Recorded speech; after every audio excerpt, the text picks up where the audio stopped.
വെറുക്കുന്നു. എല്ലാ സർക്കാരുകളോടും കേരളത്തിലെ ജനങ്ങൾക്ക് എതിർപ്പുകളുണ്ടായിരുന്നു. പക്ഷെ ജനം വെറുക്കുന്ന ഒരു ഗവൺമെൻറ്റായി പിണറായി സർക്കാർ മാറി. രണ്ടാമത്തെ കാര്യം എന്ന് പറയുന്നത് അവർ കാണിച്ച വർഗീയതയാണ്.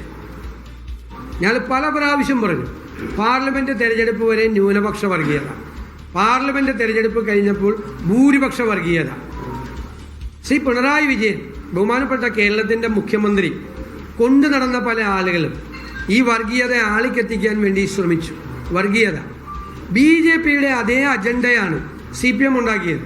BJP ഒരു വർഗീയ ഫാസിസ്റ്റ് കക്ഷിയാണ്.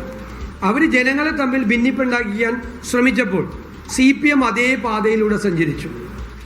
ഇന്ന് BJPക്ക് ഏതെങ്കിലും സ്ഥലങ്ങളിൽ തിരുവനന്തപുരം ഉൾപ്പെടെ നേട്ടങ്ങൾ ഉണ്ടായിട്ടുണ്ടെങ്കിൽ അതിൻ്റെ പ്രധാനപ്പെട്ട കാരണം CPM കളിച്ച ഈ ഭൂരിപക്ഷ വർഗീയ പ്രീണനമാണ്. അതിൻ്റെ ഗുണഭോക്താവ് CPM ആയിരുന്നില്ല, BJP ആയിരുന്നു. ഞങ്ങൾ മുൻകൂട്ടി മുന്നറിയിപ്പ് നൽകിയതാണ്. 1987 EMS നമ്പൂതിരിപ്പാട് എടുത്ത തന്ത്രം 2025-ലും 2026-ലും വിലപ്പോവില്ല. അദ്ദേഹത്തിൻ്റെ 87-ലെ തന്ത്രത്തിനന്ന് ഗുണമുണ്ടായി. ഇന്ന് അതല്ല. ഇന്ന് അതിൻ്റെ ഗുണഭോക്തായി മാറുന്നത് വർഗീയ ഫാസിസ്റ്റ് ശക്തികളായിരിക്കും എന്ന UDFൻ്റെ മുന്നറിയിപ്പിന് അടിവരയിടുന്ന സംഭവം കൂടിയാണ് ഉണ്ടായത്. മാത്രമല്ല, എത്ര നിസ്സാരമായിട്ടാണ്, എത്ര മോശമായിട്ടാണ് ജനവിധിയെ CPM വിലയിരുത്തുന്നത്. CPMൻ്റെ ഒരു മുതിർന്ന നേതാവ് പറഞ്ഞത്, MM മണി ജനങ്ങളെ ആക്ഷേപിക്കുകയാണ്. ക്ഷേമ പെൻഷനൊക്കെ വാങ്ങി നന്നായി ശാപ്പാട് കഴിച്ച് നൈമിഷികമായ വികാരത്തിൽ വോട്ട് ചെയ്തു. ഇതെല്ലാം വാങ്ങി ഭംഗിയായി ശാപ്പാട് കഴിച്ചവർ ഞങ്ങൾക്കിട്ട് വെച്ചു. ആരെങ്കിലും ചായ വാങ്ങിത്തന്നാൽ മര്യാദ കാണിക്കണം. ഇതാണ് മുതിർന്ന CPM നേതാക്കൾ. CPM നേതാവ് കേരളത്തിലെ ജനങ്ങളെ അപമാനിച്ചുകൊണ്ട് സംസാരിച്ചത്.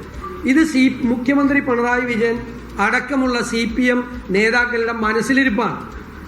അവരുടെ വീട്ടിൽ നിന്നല്ല ഇപ്പോൾ ഔദാര്യം കൊടുക്കുന്നത്, സംസ്ഥാനത്തിൻ്റെ ഖജനാവിൽ നിന്നാണ്. സംസ്ഥാനത്തെ എല്ലാ വിഭാഗങ്ങളും കൊടുക്കുന്ന നികുതി പണത്തിൽ നിന്നാണ് അവരെന്തെങ്കിലും ക്ഷേമ പരിപാടികൾ നടത്തുന്നത്. ക്ഷേമ പരിപാടികൾ നടത്തിയ ആദ്യത്തെ ഗവൺമെൻറ് അല്ല ഇത്. ക്ഷേമ പരിപാടികളെ അട്ടിമറിച്ച ഗവൺമെൻറ്റാണ്. ഇവർ കേരളത്തിലെ സാമ്പത്തികമായി കേരളത്തിൻ്റെ ഖജനാവിനെ തകർത്ത് തരിപ്പണമാക്കിയ സമ്പദ് വ്യവസ്ഥയെ നശിപ്പിച്ച ഗവൺമെൻറ്റാണ്. എന്നിട്ട് അവർ പറയാണ് അവരുടെ ഔദാര്യം കൈപ്പറ്റി ശാപ്പാട് കഴിച്ചിട്ട് ഇവരുടെ വീട്ടിൽ നിന്ന് എടുത്തു കൊടുത്താണ് ഇതെല്ലാം. എന്നിട്ട് അവർക്കിട്ട് തിരിച്ചിട്ട് പണി കൊടുത്തു എന്ന് പറയുന്നത് CPM നേതാക്കന്മാരുടെ മനസ്സിലിരിപ്പാണ്. തോറ്റിട്ടും തോൽപ്പിച്ച ജനങ്ങളോട് എത്ര മോശമായിട്ടാണ്, എത്ര അപമര്യാദയായിട്ടാണ് CPM പെരുമാറുന്നത് എന്നതിൻ്റെ ഏറ്റവും വലിയ ഉദാഹരണമായി ഞാനിതിനെ കാണുകയാണ്. തീർച്ചയായും കൂടുതൽ ജനങ്ങൾ വലിയ വിജയം നൽകുമ്പോൾ നമ്മൾ അവരുടെ മുമ്പിൽ കൂടുതൽ വിനയാന്വിതരായി അവരുടെ പ്രതീക്ഷയ്ക്കൊത്ത് ഉയരാൻ വേണ്ടിയിട്ടുള്ള ശ്രമങ്ങൾ നടത്തുക എന്നതാണ് വിജയിക്കുന്നവരുടെ ഉത്തരവാദിത്വം. തീർച്ചയായും ജനങ്ങളെ ഏൽപ്പിച്ച ഈ വിശ്വാസവും ഉത്തരവാദിത്വവും കൂടുതൽ ഭംഗിയായി, കൂടുതൽ അവരുടെ പ്രതീക്ഷകളും വർദ്ധിച്ചിട്ടുണ്ട്. ആ പ്രതീക്ഷയ്ക്ക് അപ്പുറത്തേക്ക് കേരളത്തെ വളർത്തിയെടുക്കാൻ, ആ കേരളത്തെ സൃഷ്ടിക്കാനുള്ള എല്ലാ ശ്രമങ്ങൾക്കും UDF മുൻപന്തിയിലുണ്ടാവും. കേരളത്തിലെ എല്ലാ പ്രശ്നങ്ങൾക്കുമുള്ള പരിഹാരമായിരിക്കും ടീം UDF. ഇനി വരാൻ പോകുന്ന നിയമസഭാ തെരഞ്ഞെടുപ്പിലും ഇത് ജനങ്ങൾ, ആ മഹായുദ്ധത്തിന് ഞങ്ങൾ പുറപ്പെടുമ്പോൾ ജനങ്ങൾ നൽകിയ ഇന്ധനമായി, ജനങ്ങൾ നൽകിയ ഊർജമായി വിനയത്തോടെ ഞങ്ങളിതിനെ കാണുന്നു. അടുത്ത മഹായുദ്ധത്തിൽ വിജയിക്കാൻ വേണ്ടിയിട്ടുള്ള ശക്തിയാണ് ഞങ്ങൾക്ക് തന്നത്. അതിന് ഞാൻ ഒരിക്കൽ കൂടി കേരളത്തിലെ എല്ലാ വിഭാഗം ജനങ്ങളോടും ഞങ്ങൾക്ക് തീർത്താൽ തീരാത്ത കടപ്പാടോടുകൂടിയ നന്ദി ഞാൻ ഈ അവസരത്തിൽ പ്രകാശിപ്പിക്കും.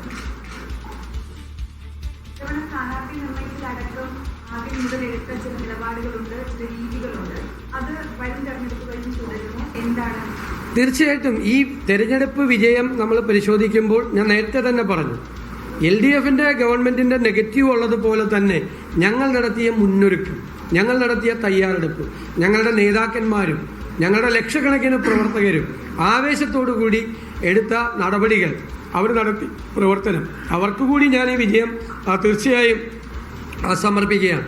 ആ മുന്നൊരുക്കങ്ങളാണ്, കൃത്യമായ മുന്നൊരുക്കങ്ങളെയാണ് ഇത്രയും വലിയ വിജയത്തിലേക്ക് എത്തിച്ചത്.